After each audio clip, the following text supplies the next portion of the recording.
बिस्मिल्लाहिर्रहमानिर्रहीम। अच्छा बेटा, अभी हम कल पढ़ रहे थे वीबीटी के रिलेटेड, और वीबीटी में हमने देखा था कि overlapping of the orbitals, overlapping of the orbitals, और इन ऑर्बिटल्स की ओवरलैपिंग के ऊपर फिर देन बेस करता है कि बॉन्ड किस टाइप का बनेगा। यानी कि एक पॉसिबिलिटी थी हमारे पास कि बॉन्ड बनेगा सिग्मा, और दूसरी पॉसिबिलिटी थी हमारे पास कि बॉन्ड बनेगा पाई। ठीक है, और ये डिपेंड करता है टाइप ऑफ दी ओवरलैपिंग के ऊपर कि किस टाइप की ओवरलैपिंग है। और हमने फिर ये भी पढ़ा था कि जो सिग्मा बॉन्ड है ये बनता है by overlapping of the s and s orbital. Sigma bond is formed by overlapping of the s and p orbital, and sigma bond can also formed between p and p orbital. These all are the axial overlapping. ये सारी की सारी क्या है, axial और head on overlapping है ये वाली। ठीक है, फिर हमने पढ़ा था कि पाई बॉन्ड और पाई बनता है between P and P orbital, और पाई बनता है between P and D orbital, and pi can also form between D and D orbitals, और ये होगा due to side overlapping. Side to side overlapping की वजह से ये वाला बॉन्ड हमारे पास बनता है। तो फिर हमने ये भी देखा था कि ये जो बॉन्ड हैं ये इक्वली स्ट्रॉन्ग नहीं है, बल्कि ये जो स्ट्रेंथ ऑफ द बॉन्ड है ये डिपेंड करती है एक्सटेंट ऑफ ओवरलैपिंग के ऊपर, या अमाउंट ऑफ द ओवरलैपिंग के ऊपर ये डिपेंड करता है। अब लेट सपोज हम ये लेट के हमारे पास दो एटम हैं और इन एटम्स के दरमियान ये एक बॉन्ड है, तो अंडरस्टूड है ये जो बॉन्ड है ये सिग्मा ही है। और अगर ये इन दोनों एटम्स के दरमियान डबल बॉन्ड है तो एक सिग्मा है दूसरा पाई है, और अगर इन दोनों के दरमियान तीन बॉन्ड हैं तो इनमें एक सिग्मा है और दो पाई हैं। ठीक है, ये पाई, ये भी क्या है पाई, और ये सेंट्रल वाला ये जो क्या है सिग्मा बॉन्ड है। तो हमने फिर ये कहा था कि सिग्मा बॉन्ड मस्ट है, ये बनेगा ही बनेगा। ठीक है, और अगर सिग्मा एग्जिस्ट करेगा तो पाई एग्जिस्ट करेगा, और अगर सिग्मा एग्जिस्ट नहीं करता तो पाई भी एग्जिस्ट नहीं करेगा। अब ये जो सिग्मा है या पाई है ये किस ऑर्बिटल से बना है। ठीक है, क्योंकि हमने ये तो पढ़ लिया है कि इनकी वजह से ये वाले बॉन्ड बनते हैं। ठीक है, अब हमें ये फाइंड आउट करना है कि ये कैसे बनता है। अब लेट्स सपोज मैं ज़रा थोड़ा सा आपको पहले दिखा दूँ कि कुछ तो आपको सिग्मा बॉन्ड से रिलेटेड तो आपको सिंपल सा है, आपको पता होगा कि हेड ऑन ओवरलैपिंग, और कल भी मैंने इसको डिस्कस किया था डिटेल के अंदर। आज अगर लेट्स सपोज हमें कोई स्ट्रक्चर दिया जाता है और उस स्ट्रक्चर में हमें फाइंड आउट करना है कि इसमें सिग्मा है या पाई है, और फिर सिग्मा कौन सा है। ठीक है, कि sigma between S and S है, या सिग्मा बिटवीन एस और पी है, या sigma between P and P है, या हमें ये फाइंड आउट करना है कि इसमें पाई किस टाइप का है, कि पाई जो है बिटवीन पी एंड पी है, पी एंड डी है, या डी एंड डी है। इसको अगर इस टाइप का कोई इसमें पाई बॉन्ड है तो हम इसको ये भी कहते हैं कि ये पी पाई बॉन्ड है। ठीक है, और अगर यहाँ पर हो तो हम उसको कहते हैं पी सिग्मा बॉन्ड है। ठीक है, कि यानी कि पी के आपस में सिग्मा बॉन्ड बना रहे हैं, पी के ऑर्बिटल आपस में पाई बॉन्ड बना रहे हैं, या हम इसको ये भी कह सकते हैं कि पी पाई एंड डी पाई। ठीक है, डी तो हमेशा ही जो है वो पाई ही बनाएगा, कभी भी सिग्मा नहीं बना सकता, इसकी कभी भी हेड ऑन ओवरलैपिंग नहीं हो सकती, क्योंकि जो डी होता है आपको मैंने कल भी बताया था कि इसकी इस तरीके से 4 लूप्स होती हैं। ये वाली एक लूप, ये दूसरी लूप, और ये तीसरी लूप, ये इसकी चौथी लूप, ये इसकी 4 लूप्स होती हैं, इसको हम डबल शेप भी कहते हैं। और इसमें फिर ये साइंस होते हैं, कहीं पर भी ये हेड ऑन ओवरलैपिंग इसकी नहीं हो सकती। ठीक है, इसकी हमेशा जो है ओवरलैपिंग वो पैरेलल ही होगी और ये हमेशा पाई बॉन्ड ही बनाएगा। अगर ये है हमारे पास एक d ऑर्बिटल और सिमिलरली एक हम अगर दूसरा d ऑर्बिटल बना लें कि लेट्स सपोज कि ये दूसरा d ऑर्बिटल है ये वाला, ये ब्लू वाला जो मैं बना रहा हूँ, ठीक है, ये भी d ऑर्बिटल और ये वाली जो है इनका एरिया ऑफ ओवरलैपिंग है ये वाला, ठीक है, जो इनमें कॉमन है। सिमिलरली ये वाला इनके दरमियान कॉमन एरिया है। ये जो ओवरलैपिंग है ये पाई बॉन्ड बनाती है और इस टाइप का जो पाई बॉन्ड बना हुआ है हम उसको कहते हैं ये डी पाई जो है पाई बॉन्ड है। सिमिलरली यहाँ पर जो है वो पी जो है ऑर्बिटल उसकी भी ओवरलैपिंग होती है और वो मैं कल आपको बता चुका था, लेकिन मैं चलें आपको दोबारा बता देता हूँ कि ये पी ऑर्बिटल इस तरीके से इसकी ओवरलैपिंग होगी। ये भी पॉजिटिव साइन, ये भी नेगेटिव साइन और ये वाला इनका एरिया ऑफ ओवरलैपिंग होगा ये वाला, ठीक है। तो इस तरह ये वाला जो बॉन्ड, अब यहाँ पर इसको भूल जाएं कि ये ब्लैक वाला जो मैं बता रहा था, यहाँ पर जो बॉन्ड बनेगा ये है पी ऑर्बिटल, ये बनेगा between P pi and D pi orbital. इसको हम कहते हैं कि यहाँ पर जो बॉन्ड जिस डिफरेंट टाइप का यहाँ पर जो बॉन्ड बनता है, ठीक है। और इनके ये पाई बॉन्ड बनने के लिए ज़रूरी है कि इनके दरमियान पहले यहाँ पर कोई ना कोई लाजमी है कि सिग्मा बॉन्ड एग्जिस्ट करे। अगर सिग्मा बॉन्ड एग्जिस्ट नहीं करता तो इन ऑर्बिटल्स को आपस में कौन क्लोज करेगा? कोई भी नहीं। इन ऑर्बिटल को कौन आपस में कंबाइन करके रखेगा? फिर कोई फोर्स नहीं है। तो इनको जो आपस में कंबाइन करने की रिस्पॉन्सिबिलिटी है वो किसकी है? वो है सिग्मा बॉन्ड की। तो पहले सिग्मा बनेगा फिर जाके पाई बनेगा, ठीक हो गया। तो ये है आपस में इनकी ओवरलैपिंग ऑफ द ऑर्बिटल्स। अब अगर हमें कोई मसलन लेट्स सपोज कोई स्ट्रक्चर दे दिया जाता है और हमें ये कहा जाता है कि आप इसमें फाइंड आउट करें, कोई भी स्ट्रक्चर हो, कि इसमें कौन से बॉन्ड हैं, किस नेचर के हैं और कितने हैं, ठीक है। लेट्स सपोज हमें एक एग्जांपल है, जैसे हमें ये कहा जाए कि ये SO2 है, इसमें फाइंड आउट करें कि total number of the bond कितने हैं और सिग्मा कितने हैं और पाई कितने हैं, और फिर हम इसमें फाइंड आउट करते हैं कि किस टाइप के इसके अंदर सिग्मा और पाई हैं।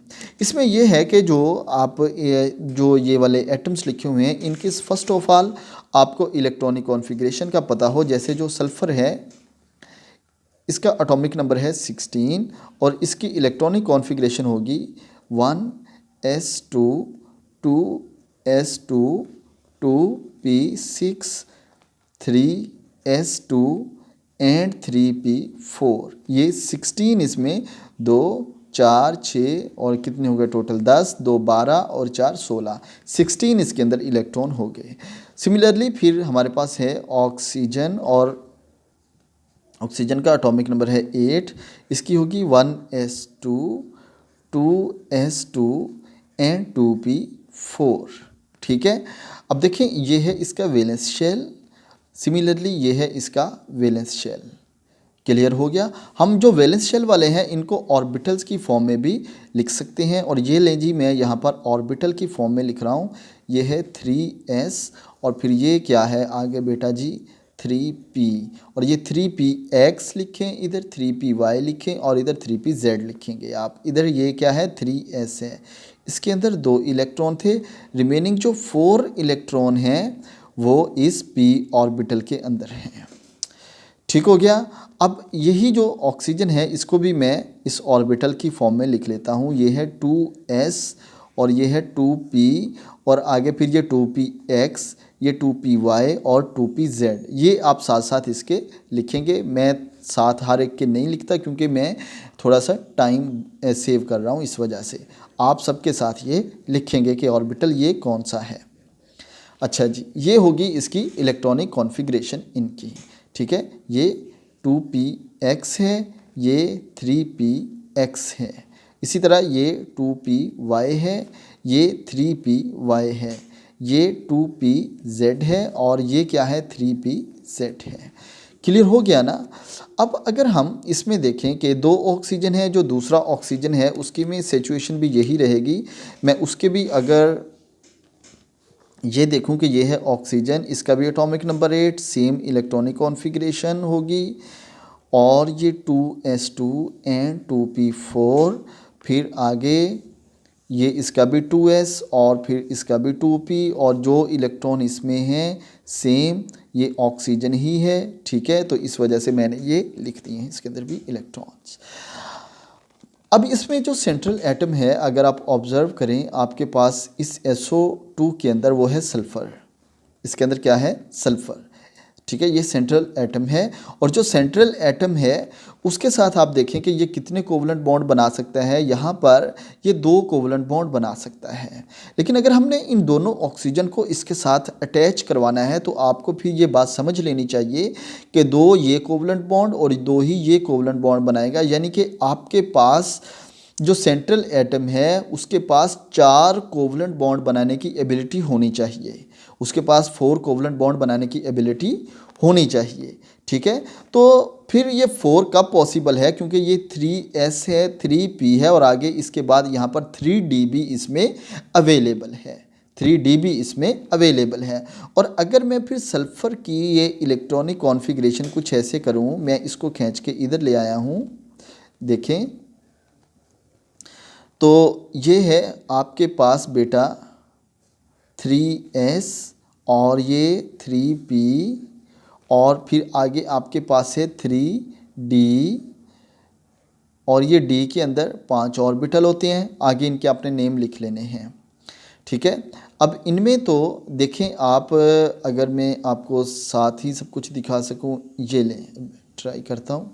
अब इसमें क्या हुआ कि एक्चुअली एक यहाँ से इलेक्ट्रॉन जंप करेगा और वो जंप करके किस में जाएगा, डी ऑर्बिटल में। एक इलेक्ट्रॉन यहाँ से जंप करेगा और किस में जाएगा, डी ऑर्बिटल में, यहाँ पर, यानी कि ये आ गया, रिमेनिंग जो इधर रह गया, ठीक है। और बाकी इधर भी सिंगल था, ये भी सिंगल था, ठीक है। और ये पेयर है, अभी आपने ये इसको पेयर ही लगा दिया 2s वाले को। अब आप देखें इसमें कि इसमें कितने कोवलेंट बॉन्ड बनाने की एबिलिटी है, 4, क्योंकि 4 इसमें हाफ फिल्ड एटॉमिक ऑर्बिटल हैं, और जितने हाफ फिल्ड एटॉमिक ऑर्बिटल हैं उतने ही वो बॉन्ड बना सकता है, उतने ही उसमें कोवलेंट बॉन्ड बनेंगे। और ये जो है इसको आप अनपेयर्ड यहाँ पे नहीं करेंगे, ये पेयर्ड ही रहेगा, और अगर ये पेयर्ड रहेगा तो फिर ये क्या रहेगा, लोन पेयर रहेगा। एक्चुअली ये भी हो सकता है, लेकिन अकॉर्डिंग टू द रिक्वायरमेंट ये भी अनपेयर्ड हो सकता है। अब हम चलते हैं नेक्स्ट इसके बॉन्ड्स की तरफ। अभी हमें देखना है कि इसके बॉन्ड जो हैं हम देखना चाहते हैं कौन कौन से हैं। अब ये है आपके पास बेटा जी ऑक्सीजन, ये लें, मैं यहाँ पर बना रहा हूँ, ये ऑक्सीजन है हमारे पास, इसमें एक इलेक्ट्रॉन, इसके अंदर भी एक इलेक्ट्रॉन। फिर हमारे पास है जो दूसरा ऑक्सीजन, उसमें भी है हमारे पास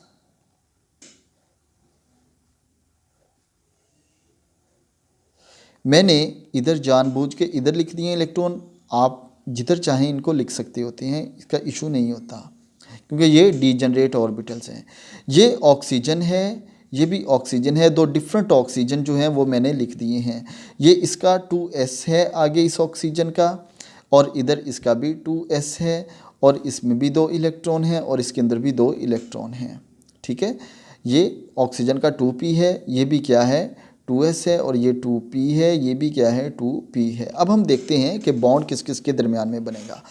पहला बॉन्ड जो बनेगा बेटा जी सल्फ़र और ऑक्सीजन के दरमियान, वो यहाँ पर बनेगा, इधर एक इलेक्ट्रॉन ये सल्फ़र का है ना, एक इलेक्ट्रॉन इधर से सल्फ़र शेयर करेगा, एक इलेक्ट्रॉन ऑक्सीजन शेयर करेगा, ठीक है। अब ये सल्फ़र का कौन सा है, p ऑर्बिटल, सल्फ़र का कौन सा है, p ऑर्बिटल, और ऑक्सीजन का भी कौन सा है, p ऑर्बिटल।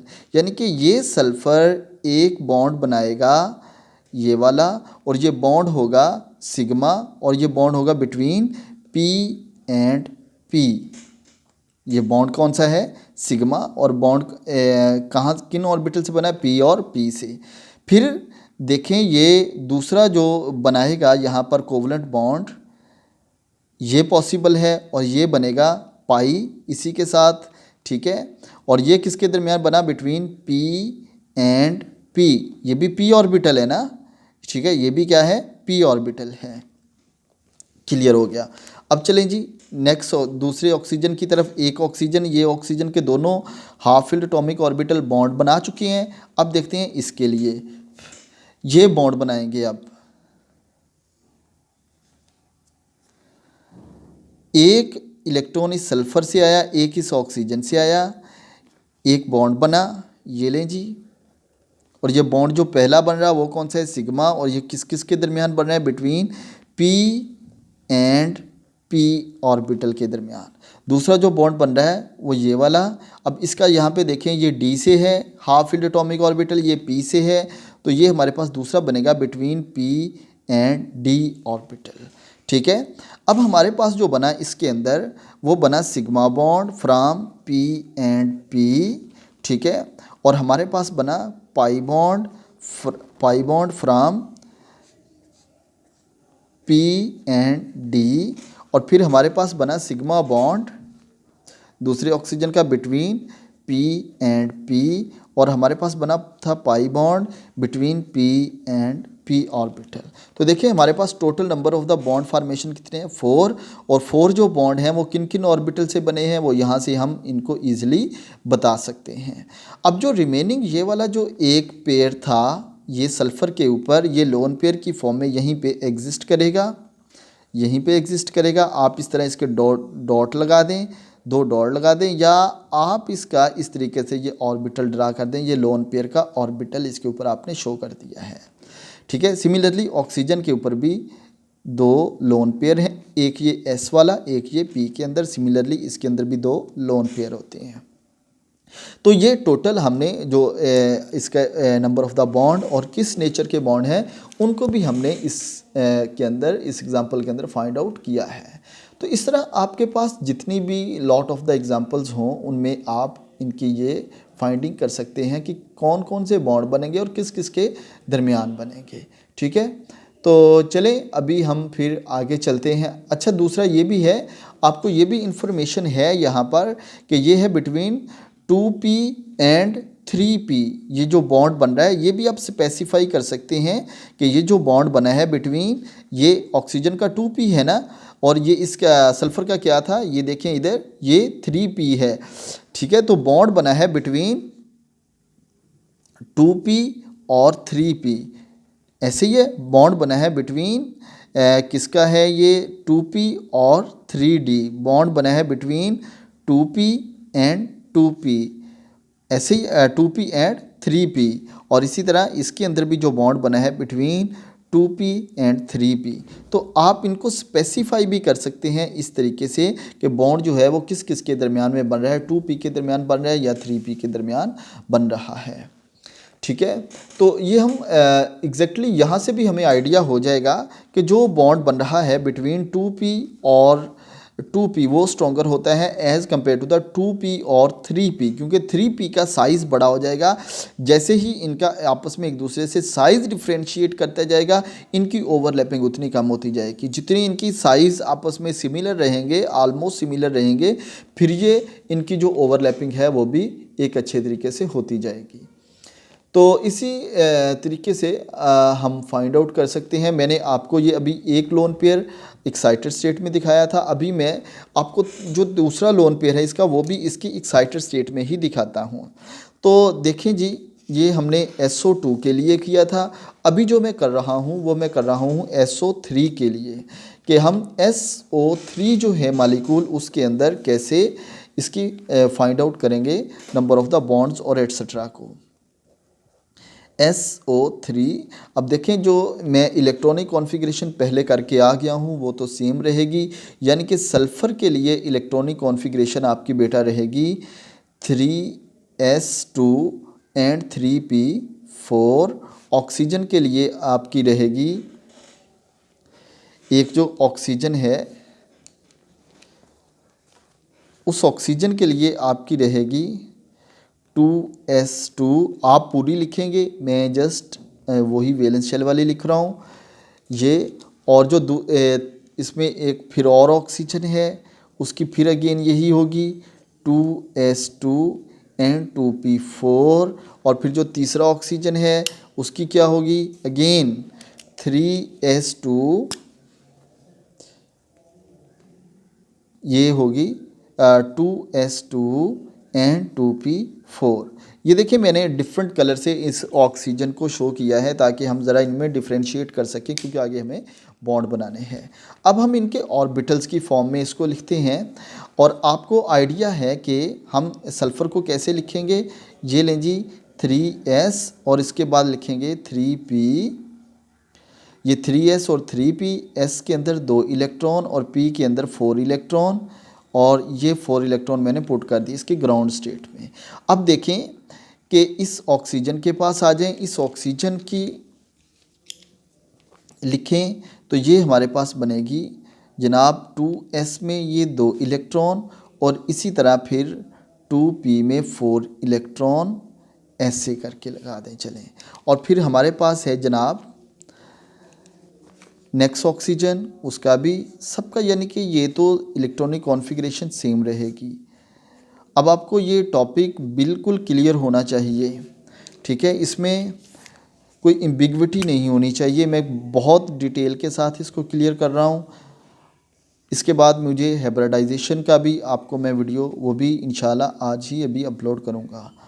तो ये लें जी, ये थर्ड वन ऑक्सीजन, ठीक हो गया।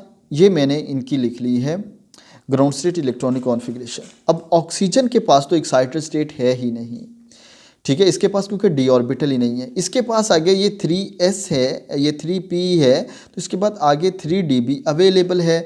अगर 3db अवेलेबल है तो फिर इसकी एक्साइटेड स्टेट पॉसिबल है। और एक्साइटेड स्टेट में अब आप लोगों ने बेटा डिसाइड करना है कि आपने कितने अनपेयर्ड आपको चाहिए। अब देखिए, आपको इस ऑक्सीजन के लिए 2 हाफ फील्ड, 2 इसके लिए और 2 इसके लिए, टोटल आपको 6 कोवलेंट बॉन्ड चाहिए। अब 6 के लिए ज़रूरी है कि आपके पास 6 जो है वो हाफ फील्ड एटॉमिक ऑर्बिटल होने चाहिए। और ये जो 6 हाफ फील्ड है आपको यहाँ से मिलेंगे कि अगर ये वाला एक इलेक्ट्रॉन जंप करे और इधर आ जाए, और इसका एक इलेक्ट्रॉन जंप करे और वो इस ऑर्बिटल के अंदर चला जाए, फिर ऐसा पॉसिबल है। तो देखें जी, ये मैं लिख रहा हूँ सल्फ़र को, और ये बन गया इसका s ऑर्बिटल। फिर आगे इसका है जनाब ये p ऑर्बिटल, और फिर आगे होगा इसका d ऑर्बिटल,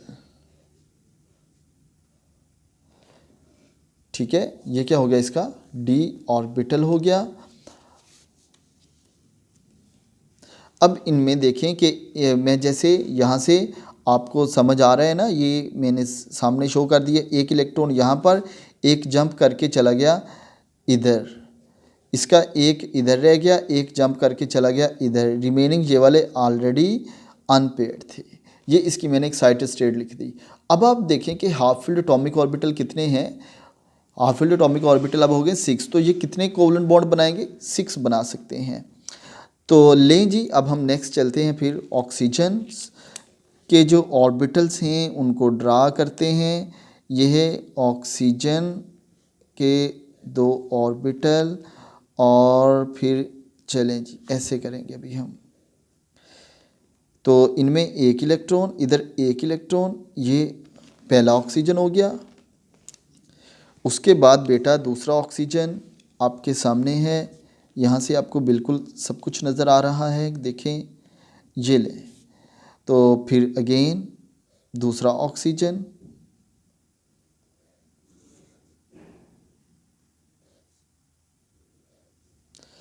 और इसमें एक इलेक्ट्रॉन, इसके अंदर एक इलेक्ट्रॉन, इसके अंदर 2 इलेक्ट्रॉन, और फिर हमारे पास है थर्ड वन ऑक्सीजन। और ये जो थर्ड वन ऑक्सीजन है वो हमने इस कलर से शो किया हुआ है। आप भी चाहें तो डिफरेंट कलर से शो कर सकते हैं, लेकिन आप पेपर के अंदर कभी भी रेड कलर से शो नहीं करेंगे। ये 2 इलेक्ट्रॉन, एक इलेक्ट्रॉन इसमें, एक इलेक्ट्रॉन इसमें, समझ आ गया। अब हम देखते हैं जनाब कि हमें कैसे ये तीनों को कंबाइन किया है और कैसे ये आगे नेक्स्ट चलेंगे। अब पहले आ जाएं, हमारे पास ये है जी, ये आपको, चले मैं ट्राई कर रहा हूँ कि आपको सारी चीज़ें मैक्सिमम साथ साथ नज़र आती जाएं।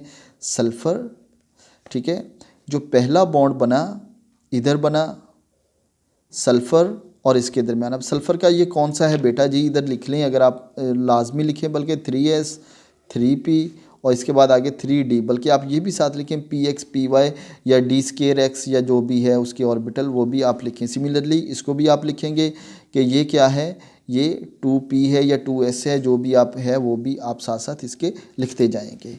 अभी देखें जी, जो पहला इसने बॉन्ड इधर एक बन सकता है, मैंने इधर बना दिया, वो है सिग्मा, और ये बना है from the 2p and 3s से, ये बॉन्ड बना है बिटवीन 2p एंड 3s से।